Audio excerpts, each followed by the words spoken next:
Assalamualaikum anak-anak, semoga kalian sehat selalu. Ibu di sini akan menjelaskan bab 7 tentang teks persuasi. Apa sih teks persuasi itu? Nah, di sini KD-nya. Nah, berikut adalah tujuan pembelajaran dari teks persuasi. Nah, jadi apa sih pengertian teks persuasi? Teks persuasi, paragraf persuasi adalah jenis paragraf yang bersifat mengajak, menghimbau, dan mempengaruhi dengan mencantumkan fakta, bukti, dan kalimat ajakan.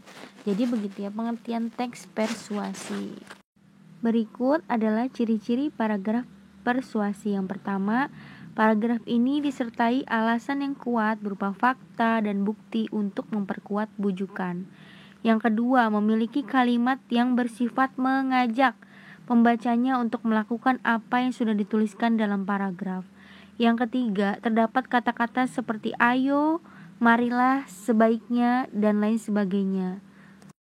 Paragraf persuasi umumnya akan menghindari kemungkinan adanya konflik agar pembacanya merasa dimanjakan. Jadi, ciri dari paragraf persuasi ini yaitu mengajak ya anak-anak. Jadi ada kata ayo, marilah, sebaiknya. Contohnya misalnya kamu ingin membuat sebuah poster tentang COVID misalnya. Terus di situ dituliskan ayo budaya cuci tangan yang baik.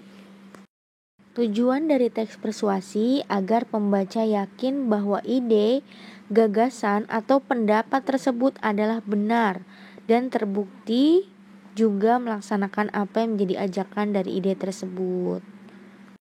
Nah, contohnya tadi ya, misalnya ada kamu ingin membuat poster tentang COVID misalnya, budaya untuk mencegah COVID, caranya bagaimana? Nah, itu kamu ulaskan dulu, bikin paragraf, baru ada kata-kata gambar-gambarnya di situ.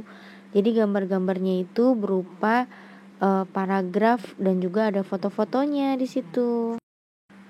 Nah, ini adalah jenis-jenis paragraf persuasi. Banyak ya contohnya. Ada politik, pendidikan, advertensi, propaganda.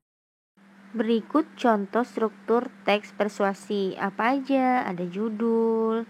Judulnya misalnya tentang apa, nanti Bu Ayu akan contohkan, ada di belakang slide. Lalu yang pertama itu, paragraf pertama ada alinea pembuka yang berupa itu adalah misalnya orientasi. Lalu ada juga paragraf yang kedua yaitu alinea penjelas atau batang tubuh body misalnya. Yang terakhir adalah alinea penutup atau ending. Syarat-syarat penyusun paragraf persuasi.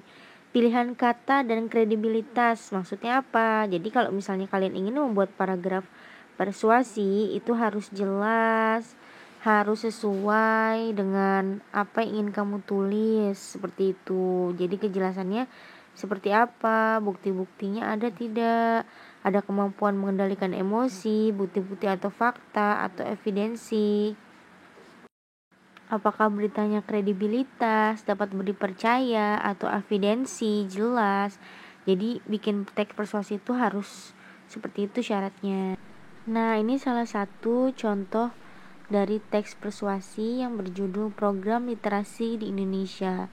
Yang pertama itu judul, yang kedua ada pembuka, penjelas, dan juga penutup. Ada 3 paragraf ya, jadi jelas. Yang pertama tentang lestarikan literasi Indonesia. Yang kedua itu intinya tidak semua wilayah Indonesia memiliki akses internet. Yang ketiga, keberadaan buku elektronik baik namun tidak dapat diterapkan di semua wilayah. Ini juga salah satu contoh dari teks persuasi tentang percepatan penanganan COVID-19 berbasis komunitas.